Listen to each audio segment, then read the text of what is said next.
70세가 넘으면 병원에 자주 가게 됩니다. 그 이유 오늘 확실히 알려드리겠습니다. 노년에 접어들면 몸의 변화가 갑자기 찾아옵니다. 예전 같으면 하루 쉬면 나았던 몸이 며칠을 쉬어도 회복이 더딥니다. 그 차이를 직접 느끼셨을 겁니다. 이런 이야기 놓치지 않으시려면 지금 구독 버튼 꼭 눌러주세요. 좋아요도 큰 힘이 됩니다. 안녕하세요. 저는 박영수입니다. 72살이고요. 가정의학과 의사로 40년 넘게 환자분들을 진료했습니다. 그동안 수만 명이 노년 환자분을 만나며 한 가지 확실히 느꼈습니다. 나이 들수록 음식과 생활 습관이 건강의 절반 이상을 결정한다는 겁니다. 오늘은 노년에 꼭 필요한 영양소 5가지와 쉽게 챙기는 방법을 알려드리겠습니다. 먼저 70세 이후에 왜 몸이 급격히 약해지는지 이야기부터 해보겠습니다. 사람은 누구나 평균 수명이 있습니다. 우리나라의 평균 수명은 남성이 약 80세, 여성이 약 86세입니다. 하지만 건강 수명은 그보다 훨씬 짧습니다. 남성은 약 72세, 여성은 약 75세에 불과합니다. 즉, 평균적으로 마지막 8년에서 10년은 통증, 질환, 불편함을 안고 살아갑니다. 70세를 전후로 이 차이가 확 벌어지는 이유가 있습니다. 첫째, 회복력이 떨어집니다. 젊을 때는 하루 이틀이면 나았던 감기도 이제는 열흘씩 가기도 합니다. 근육이 찢어지거나 골절이 생기면 재활 기간이 훨씬 길어집니다. 둘째, 면역력이 떨어집니다. 작은 감염에도 몸이 크게 반응하고 합병증이 생기기 쉽습니다. 셋째, 몸이 스스로 만들던 것들을 충분히 만들지 못합니다. 예를 들어 단백질, 비타민 D 같은 건 젊을 때보다 훨씬 적게 만들어집니다. 거기에 위산 분비도 줄어 먹은 영양소를 흡수하는 능력도 떨어집니다. 그 결과 체력은 점점 약해지고 병원에 가는 횟수는 늘어납니다. 실제로 통계청 자료를 보면 70대 이후의 병원 방문율은 60대보다 거의 2배 높습니다. 특히 고혈압, 당뇨, 심혈관 질환 같은 만성질환 진단율이 급증합니다. 이건 단순히 나이 탓만이 아닙니다. 몸이 필요로 하는 영양소를 제때 채워주지 못한 결과입니다. 제가 진료하는 환자 중 70대 초반에 한 분이 있었습니다. 평생 특별한 병 없이 지내셨는데 1년 새 급격히 체중이 줄고 근육이 빠지면서 계단 오르기가 힘들어졌습니다. 검사해보니 단백질과 비타민 D 수치가 심각하게 낮았습니다. 그분은 단백질 보충과 비타민 D 복용만으로도 6개월 만에 근력이 회복되고 다시 등산을 시작하셨습니다. 이렇게 영양소 보충은 노년 건강의 기초입니다. 여러분, 나이가 들면 스스로 몸을 지켜야 합니다. 필요한 영양소를 챙기는 것은 운동이나 약만큼이나 중요합니다. 이제 다음으로 몸이 스스로 만들지 못하는 것들이 무엇인지 하나씩 살펴보겠습니다. 방금 말씀드린 것처럼 70세가 넘으면 몸이 스스로 만들던 것들이 예전 같지 않게 줄어듭니다. 이 변화가 왜 그렇게 중요한지 오늘 자세히 알려드리겠습니다. 건강 이야기 놓치지 않으시려면 구독과 좋아요 꼭 눌러주시고요. 그럼 시작하겠습니다. 첫 번째 변화는 단백질 합성 저하입니다. 우리 몸의 단백질은 머리카락, 피부, 장기, 근육까지 모두를 이루는 재료입니다. 하지만 70세 전후부터는 음식을 먹어도 단백질을 만드는 능력이 20대의 절반 이하로 떨어집니다. 이걸 의학적으로는 단백질 합성 저하라고 부릅니다. 문제는 근육입니다. 근육은 단백질 덩어리인데 만들고 유지하려면 매일 단백질이 필요합니다. 단백질 합성이 떨어지면 근육이 빠르게 줄어듭니다. 이걸 근감소증이라고 합니다. 근육이 줄면 걷기가 힘들어지고 계단이 무서워지고 결국 넘어질 위험이 커집니다. 넘어져서 골절이 생기면 그때부터는 회복이 훨씬 어려워집니다. 그래서 단백질 부족은 노년 건강의 시작점이자 악순환의 출발점이 됩니다. 두 번째 변화는 비타민 D 합성 능력 저하입니다. 비타민 D는 뼈 건강에 필수지만 면역력과도 깊은 관계가 있습니다. 햇볕을 받으면 피부에서 비타민 D가 만들어집니다. 그런데 나이가 들수록 피부의 합성 능력이 떨어져 같은 햇볕을 받아도 젊을 때보다 훨씬 적게 만들어집니다. 게다가 나이가 들면 외출 시간이 줄어들고 모자를 쓰거나 긴 옷을 입어 햇볕 노출이 더 줄어듭니다. 결국 비타민 D 부족이 골다공증과 면역 저하를 동시에 불러옵니다. 세 번째 변화는 위산 분비 감소입니다. 위산은 단순히 소화만 하는 게 아니라 음식 속 영양소를 몸에 흡수할 수 있는 형태로 변화시켜 줍니다. 위산이 줄어들면 철분, 칼슘, 비타민 B12 같은 필수 영양소 흡수가 급격히 떨어집니다.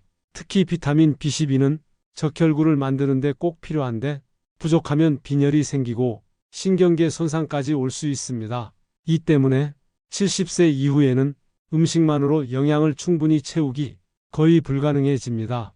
여러분, 여기서 중요한 건 이 세 가지 변화가 서로 연결되어 있다는 겁니다. 단백질이 부족하면 근육이 줄고 활동량이 줄면서 햇볕을 덜 쬐게 됩니다. 그러면 비타민 D가 부족해지고 뼈가 약해집니다. 위산이 줄면 단백질 소화도 나빠져 문제는 더 심각해집니다. 이게 바로 노년기 건강 하락의 연쇄 반응입니다. 저는 이런 환자분들을 수없이 봤습니다. 70대 초반에만 해도 정정하던 분이 2년 만에 기력이 뚝 떨어지고 병원 출입이 잦아졌습니다. 검사해 보면 단백질, 비타민 D, B12 수치가 모두 낮았습니다. 이때부터라도 영양 보충을 시작하면 상당 부분 회복이 가능합니다. 지금 시작해도 늦지 않습니다. 여러분도 할 수 있습니다. 그럼 이제 다음 단계에서 첫 번째 필수 영양소, 단백질 이야기를 구체적으로 해보겠습니다. 자, 이제 첫 번째 영양소, 단백질 이야기를 시작하겠습니다. 단백질은 노년기 건강의 기둥입니다. 왜냐하면 단백질이 없으면 근육, 장기, 면역세포까지 모두 약해지기 때문입니다. 건강 이야기 계속 들으시려면 구독과 좋아요 꼭 눌러주세요. 단백질은 근육을 유지하는 가장 중요한 재료입니다. 70세가 넘으면 1년마다 근육이 약 1%씩 줄어듭니다. 이 속도는 생각보다 빠릅니다. 5년만 지나도 걸음걸이가 달라지고 10년이 지나면 걷는 속도가 절반으로 느려집니다. 이런 변화는 단백질 부족에서 시작됩니다. 단백질은 또 상처 회복에도 필요합니다. 넘어져서 생긴 상처나 수술 후 회복 속도는 단백질 섭취량에 비례합니다. 단백질이 부족하면 상처가 잘 아물지 않고 감염 위험이 커집니다. 면역력도 단백질에 달려 있습니다. 우리 몸의 항체와 면역세포는 단백질로 만들어집니다. 감기에 잘 걸리거나 폐렴 같은 감염이 잦아진다면 단백질 섭취가 충분한지 먼저 점검해야 합니다. 그럼 하루에 얼마나 먹어야 할까요? 젊은 사람은 체중 1kg당 0.8g이면 충분하지만 노년기는 체중 1kg당 1.2g 필요합니다. 예를 들어 체중이 60kg라면 하루 72g의 단백질이 필요합니다. 계란 한 개에는 약 6g, 두부 반모에는 약 10g, 생선 한 토막에는 약 20g 들어있습니다. 세 끼에 나눠서 꾸준히 먹는 게 좋습니다. 단백질을 흡수 잘 하려면 조리법도 중요합니다. 너무 오래 끓이거나 태우면 단백질 구조가 변해 흡수율이 떨어집니다. 살짝 쪄서 먹거나 부드럽게 조리하는 게 좋습니다. 치아가 불편하신 분들은 계란찜, 연두부, 생선살처럼 부드러운 단백질 식품이 좋습니다. 제가 진료했던 74세 남성 환자 한 분이 있습니다. 평소 단백질을 거의 챙기지 않고 주로 밥과 김치로 식사를 하셨습니다. 그 결과 근육량이 또래보다 20% 이상 적었고 허벅지 힘이 약해 계단을 오르기 힘들어 했습니다. 하루 70g 이상 단백질을 꾸준히 섭취하도록 권했고 3개월 만에 걸음걸이가 안정되고 계단 오르내리기도 쉬워졌습니다. 여러분, 단백질은 노년의 선택이 아니라 필수입니다. 근육이 있어야 걸을 수 있고 걷는 힘이 있어야 모든 건강이 유지됩니다. 지금부터 식사에 단백질을 꼭 챙겨 넣으세요. 그럼 다음 단계에서는 두 번째 필수 영양소 비타민 D 이야기를 자세히 해드리겠습니다. 이제 두 번째 영양소 비타민 D 이야기를 해드리겠습니다. 비타민 D는 뼈 건강뿐 아니라 면역력 유지에도 꼭 필요합니다. 그런데 나이가 들수록 비타민 D가 심하게 부족해집니다. 오늘 이 부분을 아주 구체적으로 말씀드리겠습니다.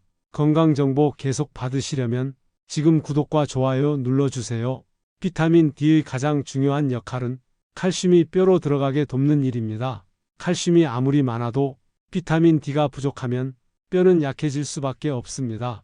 특히 노년기의 골다공증이 급격히 늘어나는 이유 중 하나가 바로 이 비타민 D 부족입니다. 비타민 D는 햇볕을 받으면 피부에서 만들어집니다. 하지만 70세 이후에는 같은 햇볕을 받아도 젊을 때의 절반도 만들지 못합니다. 피부 세포의 합성 능력이 나이와 함께 줄어드는 겁니다. 게다가 나이가 들면 외출이 줄고 모자를 쓰거나 긴 옷을 입어서 햇볕 노출이 더욱 적어집니다. 이러다 보니 노인의 7080%가 비타민 D 부족 상태에 있습니다. 비타민 D는 단순히 뼈만 지키는 게 아닙니다. 면역세포의 활동에도 직접 관여합니다. 비타민 D가 충분해야 우리 몸이 세균이나 바이러스에 빠르게 대응할 수 있습니다. 실제로 비타민 D가 부족한 노인은 폐렴, 독감 같은 호흡기 질환에 더 잘 걸린다는 연구 결과도 있습니다. 그렇다면 비타민 D를 어떻게 보충할까요? 첫째, 햇볕입니다. 매일 오전 10시에서 오후 3시 사이 1520분 정도 손과 얼굴에 햇볕을 쬐는 게 좋습니다. 유리창을 사이에 두고는 합성이 거의 되지 않으니 반드시 직접 쬐셔야 합니다. 둘째, 음식입니다. 연어, 고등어, 정어리 같은 기름 많은 생선에 비타민 D가 많습니다. 계란, 노른자, 버섯에도 들어있지만 양이 많지 않아 음식만으로는 충분히 채우기 어렵습니다. 셋째, 보충제입니다. 70세 이후에는 보충제를 꾸준히 드시는 걸 권합니다. 의사 상담 후 하루 800만 1000IU 정도를 지속적으로 복용하면 좋습니다. 저희 진료실에 오신 75세 여성 환자분 이야기를 해드리겠습니다. 그분은 겨울마다 감기에 걸려 고생하셨습니다. 혈액 검사에서 비타민 D 수치가 정상보다 훨씬 낮았습니다. 햇볕 쬐는 습관과 하루 1000IU 보충제를 시작한 뒤 다음 겨울에는 감기 한 번 걸리지 않았습니다. 걷는 힘도 좋아져서 매일 시장까지 걸어 다니십니다. 여러분, 비타민 D는 뼈와 면역을 동시에 지켜줍니다. 오늘부터 햇볕, 음식, 보충제 3가지 방법을 함께 실천하세요. 다음 단계에서는 세 번째 필수 영양소 오메가-3 지방산 이야기를 심혈관 건강과 함께 전해드리겠습니다. 이번에는 세 번째 영양소 오메가-3 지방산 이야기입니다. 오메가-3는 혈관 청소부라고 불립니다. 그만큼 심혈관 건강에 중요한 역할을 합니다. 70세 이후 심근경색, 뇌졸중 위험을 줄이는 데도 큰 도움이 됩니다. 건강정보 계속 챙기시려면 구독과 좋아요 눌러주세요. 오메가-3의 핵심 역할은 혈액 속 기름기를 줄이고 혈관벽을 부드럽게 만드는 겁니다.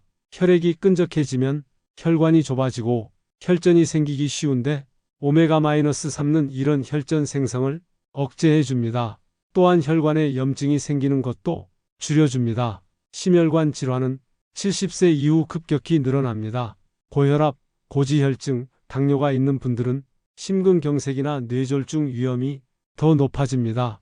이때 오메가-3는 혈압과 중성지방을 낮추고 혈관을 깨끗하게 해주는 방패 역할을 합니다. 오메가-3을 얻는 가장 좋은 방법은 기름 많은 생선을 먹는 겁니다. 연어, 고등어, 청어, 정어리에 특히 많이 들어 있습니다. 하지만 주의할 점이 있습니다. 큰 생선일수록 수은 같은 중금속이 축적돼 있을 수 있습니다. 그래서 연어, 정어리처럼 작고 안전한 생선을 선택하는 게 좋습니다. 주 2회 이상 생선을 먹는 게 이상적이지만 생선을 자주 먹기 어려운 분들은 보충제를 활용하면 됩니다. 보충제는 EPA와 DHA 함량을 꼭 확인해야 합니다. 두 성분 합이 하루 1000mg 이상이 권장량입니다. 또 산패를 막기 위해 IFOS 같은 품질 인증 마크가 있는 제품을 고르시면 안전합니다. 실제 제 환자 중 심혈관 수술 후 오메가-3을 꾸준히 섭취한 분이 있습니다. 수술 전에는 혈압과 중성지방 수치가 계속 불안정했는데 6개월 후 재검사에서 모두 안정 범위로 돌아왔습니다. 혈관 초음파에서도 혈류 속도가 좋아졌습니다. 여러분, 오메가-3는 혈관 건강뿐 아니라 기억력 유지에도 도움을 줍니다. 뇌 세포막의 주요 성분이 바로 오메가-3이기 때문입니다. 심장과 뇌 두 가지를 한 번에 지키는 영양소가 오메가-3입니다. 다음 단계에서는 네 번째 영양소인 칼슘을 왜 비타민 D와 함께 먹어야 하는지, 그리고 노년기에 칼슘을 안전하게 섭취하는 방법을 자세히 알려드리겠습니다. 이번에는 네 번째 영양소 칼슘 이야기를 해드리겠습니다. 칼슘은 뼈 건강의 핵심이자 근육과 신경이 움직이는데도 꼭 필요한 영양소입니다. 70세 이후 골다공증 위험이 급격히 높아지는 이유 중 가장 큰 원인이 바로 칼슘 부족입니다. 건강 이야기 계속 들으시려면 구독과 좋아요 눌러주세요.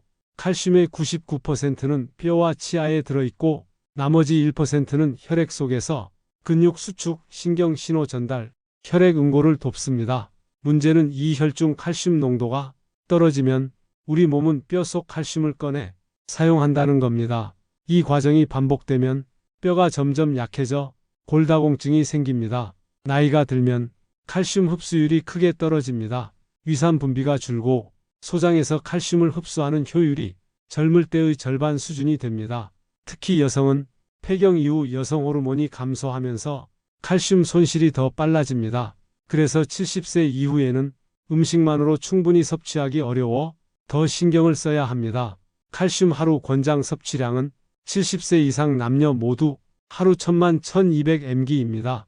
우유 한 컵에는 약 200mg, 멸치 한 줌에는 약 150mg, 두부 반 모에는 약 130mg 들어 있습니다. 식사에서 다양하게 섭취해 하루 목표치를 채워야 합니다. 여기서 중요한 건 칼슘만 먹으면 안 된다는 겁니다. 비타민 D와 함께 섭취해야 흡수율이 올라갑니다. 비타민 D가 칼슘이 장에서 혈액으로 흡수되는 문을 열어주기 때문입니다. 또 마그네슘도 함께 있어야 칼슘이 뼈 속에 잘 들어갑니다. 칼슘이 풍부한 음식으로는 우유, 치즈, 요거트 같은 유제품이 대표적입니다. 하지만 유당 불내증이 있는 분들은 먹고 나서 속이 더부룩하거나 설사를 할 수 있습니다. 이런 경우엔 멸치, 뱅어포, 시금치, 브로콜리, 검은깨 같은 대체 식품을 활용하면 좋습니다. 특히 브로콜리와 케일 같은 채소는 칼슘 함량은 적지만 흡수율이 높아 유제품을 못 먹는 분들에게 유익합니다.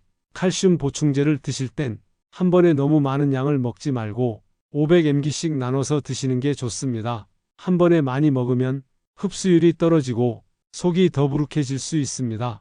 또 신장 결석이 있거나 혈중 칼슘 수치가 높은 분은 보충제를 반드시 의사 상담 후 드셔야 합니다. 저희 진료실에 오신 78세 여성 환자분이 있었습니다.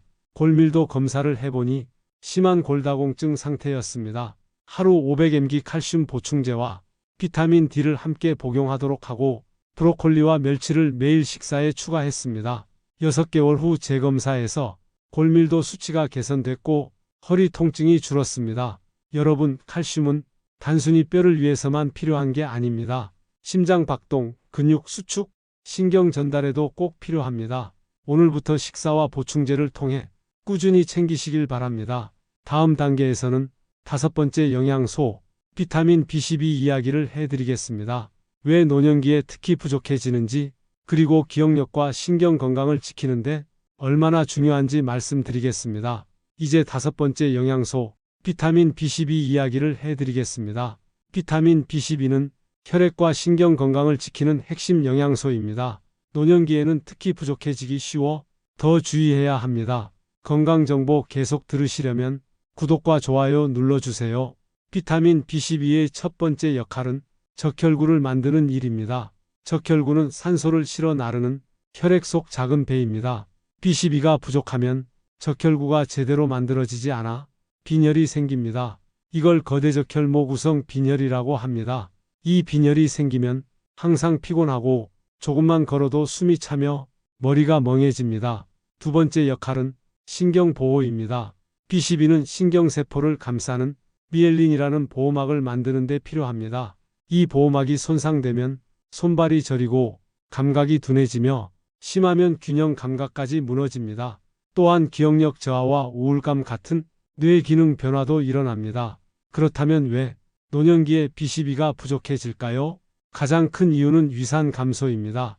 B12는 단백질에 붙어 있는 상태로 음식 속에 들어 있습니다. 위산이 단백질을 분해해줘야 B12가 자유롭게 풀려 몸에 흡수될 수 있습니다.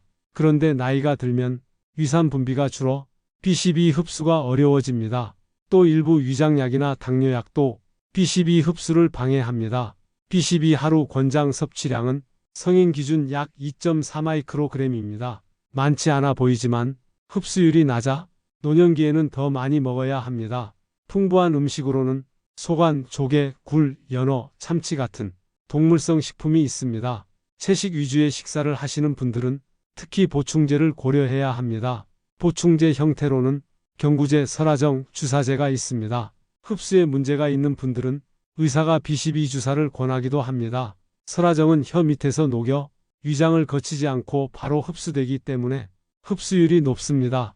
저희 환자 중 76세 남성 한 분이 있었습니다. 손발 저림과 기억력 저하로 오셨는데 검사 결과 B12 수치가 정상보다 훨씬 낮았습니다. 위산 분비 저하와 당뇨약 복용이 원인이었습니다. B12 주사와 설화정 복용을 병행하니 3개월 만에 손발 저림이 사라지고 집중력도 회복됐습니다.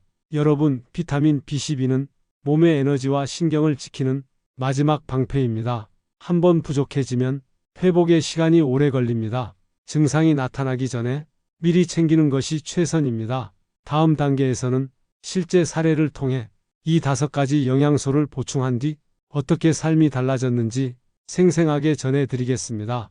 이제 실제 사례를 통해 5가지 영양소가 노년 건강에 어떤 변화를 주는지 생생하게 보여드리겠습니다. 실제 환자분들의 허락을 받아 이야기를 전해드립니다. 건강 이야기 계속 들으시려면 구독과 좋아요 눌러주세요. 첫 번째는 72세 남성 어씨 이야기입니다. 이분은 평생 큰 병 없이 정년퇴직까지 마친 분이었습니다. 퇴직 후엔 매일 아침 동네를 걷고 친구들과 바둑을 두며 건강하게 지내셨죠. 그런데 70세를 넘기고부터 계단을 오를 때 숨이 차고 다리가 자주 떨리기 시작했습니다. 겨울마다 독감에 걸려 한 달씩 회복에 시간이 걸렸습니다. 검사 결과 단백질 수치와 비타민 D 수치가 모두 정상보다 낮았습니다. 또 근육량이 또래 평균보다 15% 적게 나왔습니다. 저는 하루 단백질 섭취량을 체중 1kg당 1.2g로 늘리고 비타민 D 보충제를 하루 1000IU 복용하도록 권했습니다. 점심에는 생선구이, 저녁에는 두부와 계란을 챙기고 매일 20분 햇볕을 쬐게 했습니다. 3개월 후 재검사에서 근육량이 늘었고 걷는 속도가 빨라졌습니다. 독감 유행 시기에도 감기에 걸리지 않았습니다. 어씨는 다시 예전처럼 걸을 수 있어서 행복하다, 이렇게 말씀하셨습니다. 두 번째 사례는 78세 여성 B씨입니다. B씨는 5년 전부터 허리 통증과 무릎 통증으로 병원 치료를 받아오셨습니다. 최근엔 집안일을 하다 가벼운 넘어짐에도 손목 골절이 생겼습니다. 골밀도 검사를 해보니 심한 골다공증이었고 혈액 검사에서 비타민 D와 칼슘 모두 심각하게 부족했습니다. B씨는 우유를 거의 마시지 않고 야외 활동도 적었습니다. 저는 하루 500mg 칼슘 보충제를 2번 나눠 먹게 하고 비타민 D를 하루 1000IU로 시작했습니다. 브로콜리, 멸치, 검은깨를 식단에 넣고 매일 점심 후 15분씩 집 앞 마당에서 햇볕을 쬐게 했습니다. 6개월 뒤 골밀도 검사를 했더니 수치가 개선됐고 허리 통증이 절반 이하로 줄었습니다. 무릎 통증도 완화돼 다시 가벼운 장보기와 산책이 가능해졌습니다. 세 번째 사례는 76세 남성 C씨입니다. 이분은 손발 저림과 기억력 저하를 호소하며 진료실을 찾으셨습니다. 검사 결과 비타민 B12 수치가 정상치의 절반 이하였습니다. 위산 분비 저하와 오랜 당뇨약 복용이 원인이었습니다. B12 주사를 2주 간격으로 맞고 설화정 보충제를 매일 복용하도록 했습니다. 3개월 후 손발 저림이 사라지고 집중력이 회복돼 신문을 읽는 시간이 늘었습니다. C씨는 머리가 맑아진 느낌이라고 웃으며 말씀하셨습니다. 이렇게 5가지 영양소를 적절히 보충하면 근육, 뼈, 혈관, 신경까지 전신 건강이 회복됩니다. 여러분, 지금부터라도 차근차근 챙기시면 삶의 질이 달라집니다. 다음 단계에서는 약과 보충제를 함께 먹을 때 꼭 주의해야 할 점을 아주 구체적으로 알려드리겠습니다. 이제 약과 보충제를 함께 먹을 때 주의할 점을 아주 구체적으로 말씀드리겠습니다. 영양소가 몸에 좋다고 해서 아무 때나 아무 약과 함께 먹으면 오히려 흡수가 방해되거나 건강에 해로울 수 있습니다. 건강정보 놓치지 않으시려면 지금 구독과 좋아요 눌러주세요. 첫 번째, 복용 시간과 간격입니다. 예를 들어 칼슘 보충제는 갑상선 기능 저하증 약이나 철분제와 함께 먹으면 서로 흡수를 방해합니다. 그래서 최소 2시간 이상 간격을 두고 먹는 것이 안전합니다. 또 철분제는 우유나 커피와 함께 먹으면 흡수가 절반 이하로 떨어집니다. 반대로 비타민 D와 오메가-3는 기름기 있는 식사와 함께 먹으면 흡수가 더 잘 됩니다. 두 번째, 질환별 주의사항입니다. 신장 질환이 있는 분은 칼슘 보충제를 과다 섭취하면 혈중 칼슘 수치가 너무 올라가 신장에 부담을 줄 수 있습니다. 심혈관 질환이 있는 분은 오메가-3을 과다 섭취할 경우 혈액 응고가 지연돼 멍이나 출혈이 잘 생길 수 있습니다. 또간 질환이 있는 분은 고용량 비타민 E나 D 보충제를 의사와 상의 없이 드시면 안 됩니다. 세 번째, 약과 영양제의 상호작용입니다. 혈압약 중 일부는 칼륨 수치를 높일 수 있는데 이때 마그네슘이나 칼륨이 많은 보충제를 추가로 복용하면 심장 리듬에 문제가 생길 수 있습니다. 또 위산 억제제를 오래 먹으면 비타민 B12 흡수가 떨어집니다. 이 경우 B12 보충제를 정기적으로 챙겨야 합니다. 네 번째, 복용 습관 만들기입니다. 보충제는 하루 이틀 먹고 효과를 보는 것이 아니라 꾸준히 먹어야 합니다. 아침 약과 함께 먹는 보충제, 점심 식후 먹는 보충제, 저녁 식사와 함께 먹는 보충제를 나눠서 복용하면 흡수율도 높고 부작용 위험도 줄어듭니다. 저는 환자분들에게 영양제 달력을 만들라고 권합니다. 요일별, 시간별로 어떤 보충제를 먹을지 적어두면 빠뜨리지 않고 복용할 수 있습니다. 다섯 번째, 품질과 안전성입니다. 영양제는 반드시 신뢰할 수 있는 제조사 제품을 고르세요. 국제인증 마크나 3자 기관의 품질 검사 결과가 있는 제품이 안전합니다.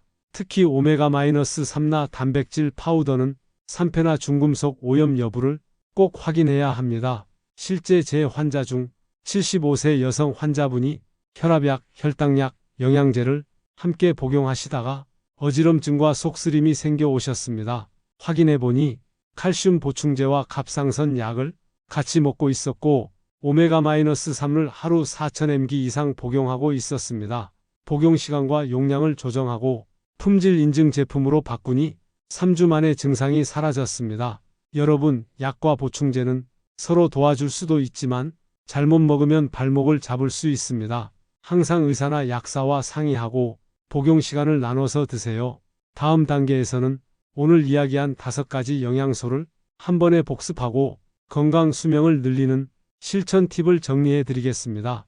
이제 오늘 이야기한 5가지 영양소를 마지막으로 한 번에 정리하고 노년기 건강 수명을 늘리는 실천 팁까지 알려드리겠습니다. 오늘이 마지막 단계이니 끝까지 집중해서 들어주세요. 건강 이야기 계속 챙기시려면 구독과 좋아요 눌러주세요. 먼저 단백질입니다. 노년기의 근육은 몸을 지탱하는 기둥입니다. 하루 체중 1kg당 1.2g, 60kg이면 72g이 목표입니다. 계란, 두부, 생선, 살코기를 매 끼니에 나눠 드세요. 조리는 부드럽게, 치아나 소화가 약하면 계란찜, 연두부, 생선살이 좋습니다. 다음은 비타민 D입니다. 칼슘을 뼈로 보내고 면역력을 높이는 필수 영양소입니다. 하루 800만 1000IU를 음식, 햇볕, 보충제로 챙기세요. 햇볕은 하루 1520분, 유리창 너머가 아닌 직접 쬐어야 합니다. 세 번째, 오메가-3 지방산입니다. 혈관과 뇌를 지키는 혈액 청소부입니다. 연어, 정어리, 고등어 같은 작고 기름진 생선을 주 2회 이상 드세요. 보충제는 EPA, DHA 합 1000mg 이상 품질 인증 제품을 고르세요. 네 번째, 칼슘입니다. 뼈 건강뿐 아니라 심장 박동, 근육 수축, 신경 전달에도 필요합니다. 하루 1000만 1200mg를 음식과 보충제로 나눠 섭취하세요. 비타민 D와 함께 먹으면 흡수율이 올라갑니다. 다섯 번째, 비타민 B12입니다. 혈액과 신경을 지키는 마지막 방패입니다. 소관, 조개, 굴, 생선에 많지만 위산이 주로 흡수가 어렵기 때문에 70세 이후엔 보충제를 권합니다. 설화정이나 주사제가 흡수율이 더 높습니다. 이 5가지 영양소를 모두 챙기면 어떤 변화가 올까요? 근육이 유지되고 골밀도가 안정되며 혈관과 뇌 건강이 지켜집니다. 감염에도 강해지고 일상생활이 훨씬 편해집니다. 이제 실천 루틴을 만들어 보겠습니다. 아침 단백질 식품과 비타민 B12 설화정 복용, 점심 기름진 생선 또는 두부, 햇볕 20분 쬐기, 저녁, 칼슘 비타민 D 보충제 복용, 오메가-3는 기름기 있는 식사와 함께 취침 전 물 충분히 마시기, 영양제는 무조건 많이가 아니라 필요한 것만 꾸준히 시간을 나눠서 복용하는 것이 중요합니다. 그리고 영양소 보충만큼 운동과 수면, 스트레스 관리도 함께 챙겨야 합니다. 저는 40년 넘게 수많은 노년 환자분들을 진료하며 한 가지 확신을 가졌습니다. 나이는 숫자지만 건강은 습관입니다. 지금부터라도 식사, 영양, 생활 습관을 차근차근 바꾸면 80세, 90세까지도 활기차게 걸을 수 있습니다. 여러분, 건강 수명은 운명이 아니라 매일의 선택이 만드는 결과입니다. 오늘 들으신 내용 꼭 실천해 보시길 바랍니다. 다음에도 여러분의 건강을 지키는 믿을 수 있는 정보로 다시 찾아뵙겠습니다. 구독과 좋아요로 함께 건강 나이 늘려갑시다.